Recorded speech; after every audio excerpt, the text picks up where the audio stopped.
Il s'agit de Sakura Saku, le tout nouveau Io Sakisaka. Vous le savez, c'est une des autrices les plus prolifiques en termes de shoujo, avec des protagonistes plutôt lycéens. Donc c'est ce que j'appelle du shoujo lycéen, tout simplement. Et c'est une autrice qui vraiment marque le paysage manga en France parce que elle arrive à fédérer énormément. Un de ses plus grands succès chez nous, en tout cas, c'est Blue Spring Ride, que moi j'ai connu en japonais. Donc pour moi c'était Ao Haraido, mais bon, c'est toujours Blue Spring Ride hein, pour les gens ici, qui a été un carton phénoménal d'ailleurs aussi au Japon, hein, avant que ça arrive chez nous. Et avant Blue Spring Ride, c'était évidemment Strobe Edge, qui pour le coup aussi est arrivé chez nous. C'était le premier titre à arriver en France chez Kana. Mais avant ça, avant Strobe Edge, elle a fait évidemment d'autres titres, surtout des one-shots, enfin vraiment des trucs un peu plus courts, parce que Strobe Edge a été son premier vrai gros carton au Japon, avec plusieurs millions d'exemplaires vendus.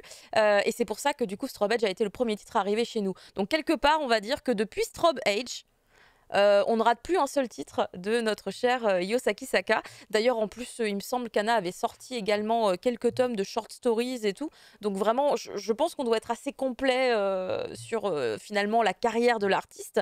Et le dernier en date, qui a aussi plutôt bien marqué, c'était Love Beloved, Leave Be Left.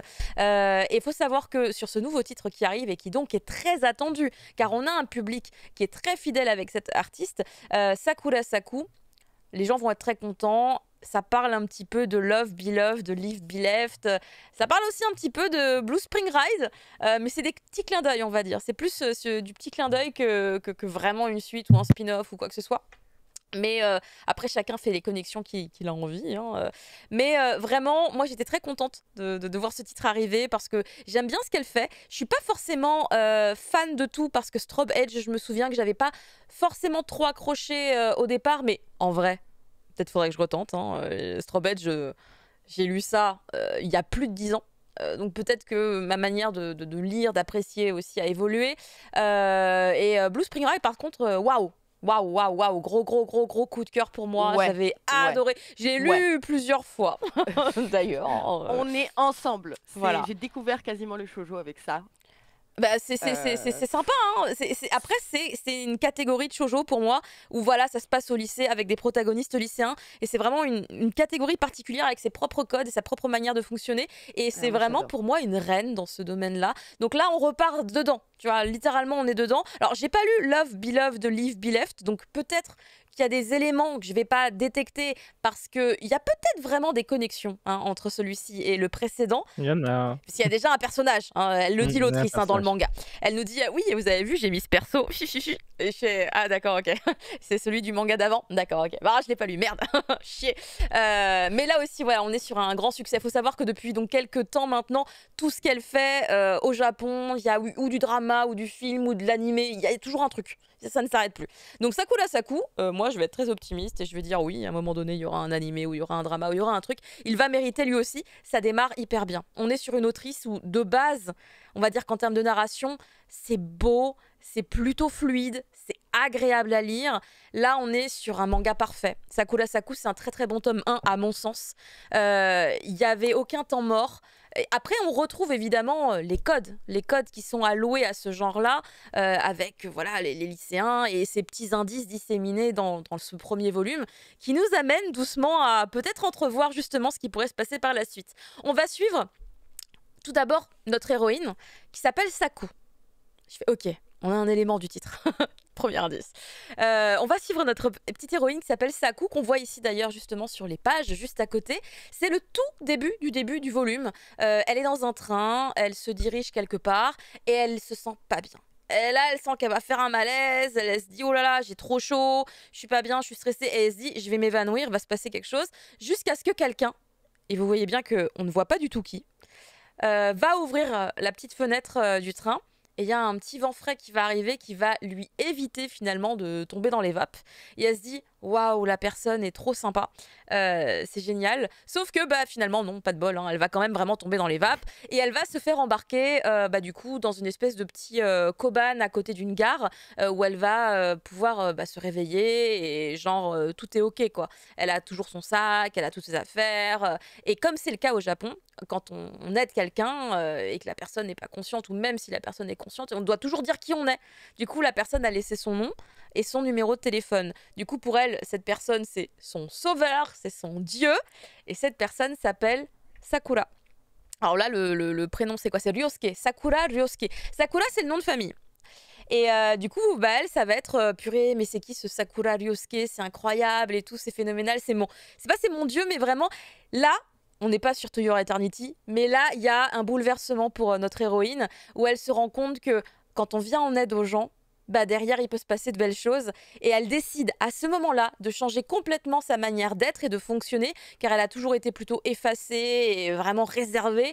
Et là, elle se dit, dès que je vois quelqu'un en difficulté, dorénavant, je ferai tout mon possible pour l'aider. Donc littéralement, une petite mamie qui a du mal à marcher dans la rue, quelqu'un qui fait tomber ses affaires, vraiment n'importe quoi, le passe Navigo, bon, il n'y a pas de passe Navigo au Japon, mais le passe Pasmo là, qui tombe du sac à main, direct elle y va. Et en fait, elle cherche pas forcément à se faire bien voir, c'est vraiment le bon samaritain. C'est comme ça que tout le monde la surnomme d'ailleurs très rapidement après son petit changement de comportement. Et donc vraiment, c'est littéralement une nouvelle héroïne que nous avons face à nous. C'est une nouvelle Saku. Et donc elle va arriver comme ça au lycée, tranquillement. Et elle va rencontrer un garçon qui s'appelle Sakura. Ah, c'est marrant, c'est ce nom de famille qui en vrai court les rues. Hein. Et beaucoup de gens au Japon s'appellent Sakura. T'as Quoi? oublié un truc, c'est qu'elle n'a pas réussi à le joindre parce que le numéro ne fonctionnait pas. Bah, j'ai pas dit qu'elle l'avait contacté. Tu vois, donc on peut supposer que... Après, j'ai pas dit qu'elle avait essayé, mais effectivement, ils n'ont pas été en contact du tout. Le numéro était pas bon. Mais enfin, elle arrive au lycée, elle n'a pas rencontré son sauveur, clairement. Par contre, elle rencontre un gars qui s'appelle Sakura. D'ailleurs, Sakura, Saku, ça se ressemble un petit peu. Et elle se disait, ah, c'est marrant, j'entends Sakura, mais j'ai l'impression qu'on m'appelle. C'est petit détail rigolo. Et du coup, là, vous voyez le titre, Sakura Saku.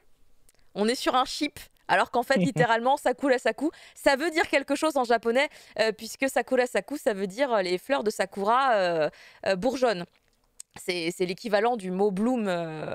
C'est une expression extrêmement utilisée. C'est d'ailleurs le titre de plein de chansons. Hein. Sakura Saku, si je ne m'abuse, c'est l'opening de Lovina, il me semble, pour vous dire, hein, vraiment à ce point-là. Donc clairement, on est sur un espèce de jeu de mots que les Japonais doivent surkiffer. Et donc notre petite héroïne, on va la retrouver, donc je vous disais, au lycée, avec ce nouveau camarade qui s'appelle Sakura, mais pas que. Voilà, elle va se faire pas mal d'amis. Il y a des petits personnages secondaires qui commencent à arriver. Donc c'est un petit cheminement finalement assez naturel en un sens. Sauf que ce Sakura nous intrigue énormément, nous en tant que lecteurs, parce qu'on se dit, attends, le gars il s'appelle Sakura Ryosuke, et lui comment il s'appelle? Bon, c'est pas Ryosuke. Par contre, il se trouve qu'il a un grand frère. Et son grand frère s'appelle Ryosuke. Donc là, ça va être la quête. Elle va pas arrêter de le harceler pour lui dire non, mais tu te rends pas compte, en fait, c'est hyper important que je rencontre ton frère. Et vraiment, ça va être très rigolo de la voir finalement tout le temps être en train de lui courir derrière, de lui apporter n'importe quoi. Tiens, tu veux un jus de fruits? Tiens, tu veux un massage? Non, mais s'il te plaît, je voudrais pouvoir donner ma lettre à ton frère parce que ça fait des années, elle garde cette lettre de gratitude, cette lettre de remerciement parce qu'elle veut dire à cette personne à quel point son action, son geste a changé sa vie. Après, peut-être qu'elle est un peu amoureuse aussi, mais c'est toujours un peu bizarre de se dire qu'on est amoureuse sans avoir vraiment rencontré les gens. Et après, bon, bah là, avec des petits flashbacks, on découvre qu'elle a peut-être déjà aperçu le visage du gars, mais on sait pas trop, on n'est pas trop sûr. Puis surtout, moi, en vrai, mon premier réflexe au moment où elle dit dans l'histoire que le gars qu'elle cherche, c'est le grand frère de Sakura, de ce garçon qui est son camarade de classe. Vraiment, je vous jure, moi, mon premier réflexe, c'était de me dire mais ça pourrait pas être un homonyme, en vrai. Je veux dire, le Japon, il y a des centaines de gens avec le même nom. En vrai.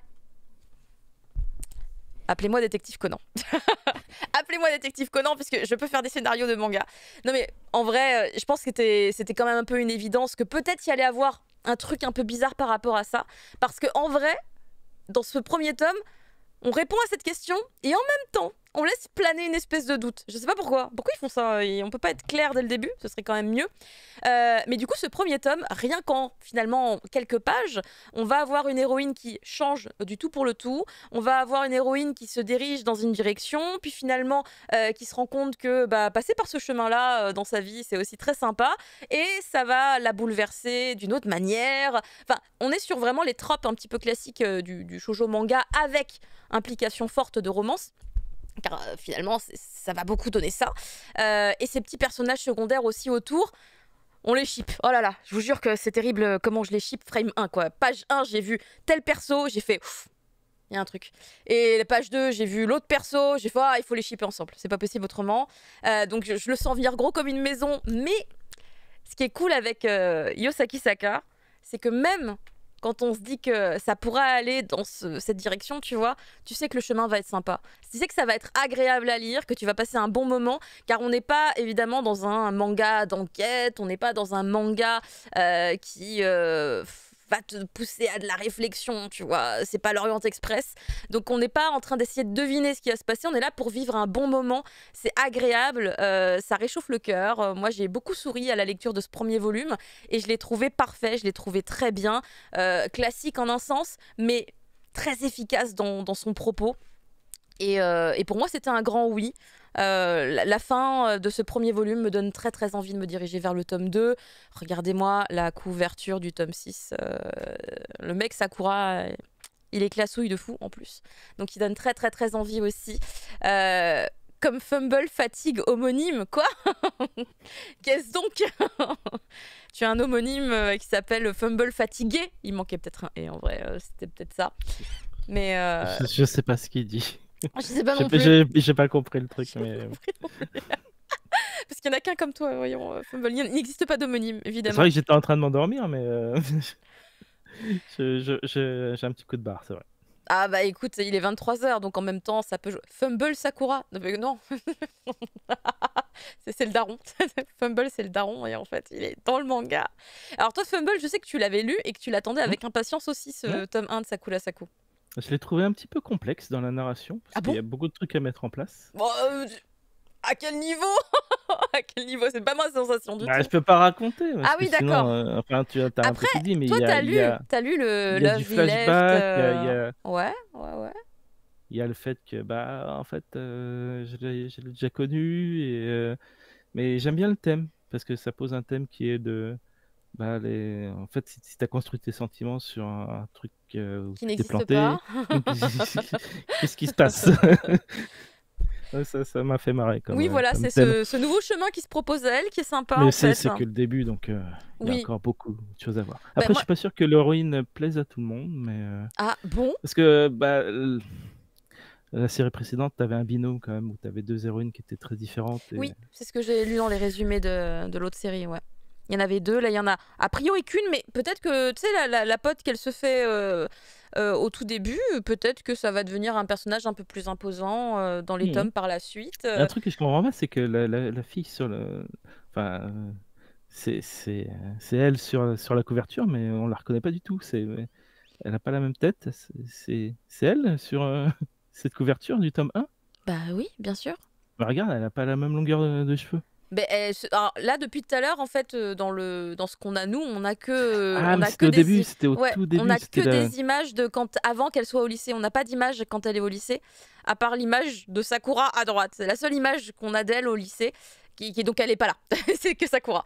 Mais du coup, oui, elle se coupe les cheveux. Tout ça, c'est avant. C'est les toutes premières pages du début du tome. C'est quand on nous montre ce moment où elle a été sauvée dans le train par une personne mystérieuse. C'est vrai, après elle change de... Ah bah oui, elle se coupe les cheveux, elle devient super énergique, super... c'est vraiment plus la même, quoi. Elle est en mode, oui, je vais vous aider, attendez, je vais vous sauver, oui, non mais il n'y a pas de problème, attendez, je suis là. D'ailleurs, il y en a qui la supportent pas dans le manga. Hein. Il y a un mec qui l'envoie chier. Justement, avec le bon samaritain qui lui dit ça t'amuse d'être une bonne samaritaine? Oui, mais c'est parce qu'en fait, elle lui a fait un reproche avec les yeux, là. Parce qu'en fait, il y a un passe... Si, il y a le passe... Mais je l'ai lu tout à l'heure. Le passe-mot, il tombe du sac à main de la dame. Et elle voit le jeune, elle voit l'ado, là. Elle dit, il s'est tombé sous son nez, il va ramasser. Et là, elle voit qu'il ramasse pas. Du coup, elle arrive alors qu'elle n'était pas à côté. Elle arrive, elle ramasse, elle lui donne à la dame. Et puis après, du coup, elle se redirige vers le gars. Elle le regarde, tu vois. Elle le regarde, l'air de dire, mais t'as pas ramassé. Et du coup, c'est là qu'il est pas content. Il fait on se connaît pas, tu me fais un reproche et tout. T'es qui? C'est un perso qui n'existe même pas. Enfin, c'est un décor, le gars. Je suis pas sûr. Ah bon? Moi, je suis sûr que c'est un décor. Attention là, attention. Je suis sûr qu'on va le revoir. Écoute, si on va le revoir, il était pas assez bien designé, je trouve, pour un perso qu'on revoit. Je le trouvais très quelconque, personnellement. Random, oh là là. C'était un PNJ. Pour moi, c'était un PNJ, le gars. Mais voilà, enfin, pour moi, c'est un super bon tome 1. Pour quelqu'un qui, par exemple, n'a jamais lu de shoujo, je le trouve très bien. Moi, je le trouve personnellement très très bien. Après, tu rates 2-3 trucs, a priori, hein, de ce que j'ai cru comprendre, si t'as pas lu Love Beloved, Live Be Left, là, comme moi. Non, pas spécialement, non. Un petit peu, mais très légèrement. C'est Ouais, juste c'est un très des léger. persos qui est le même, et puis voilà, quoi. C'est comme Oui, si a priori. c'est dans le même univers avec... Mais qui est-il, ce perso? Du coup, moi, je connais pas ses antécédents et tout. Mais bon, c'est pas grave. Apparemment, ça a pas l'air d'être trop important en vrai. Non, non. Mais je suis très curieuse de la suite. Let's fight! Mais non, on se bat pas. On se bat pas du tout. Qu'est-ce que vous racontez? Vous êtes fous. Jamais je me bats avec Fumble, moi. Jamais. Mais pour moi, voilà, c'est un très bon tome 1. Ton avis global, Fumble? Ah oui, Ouais.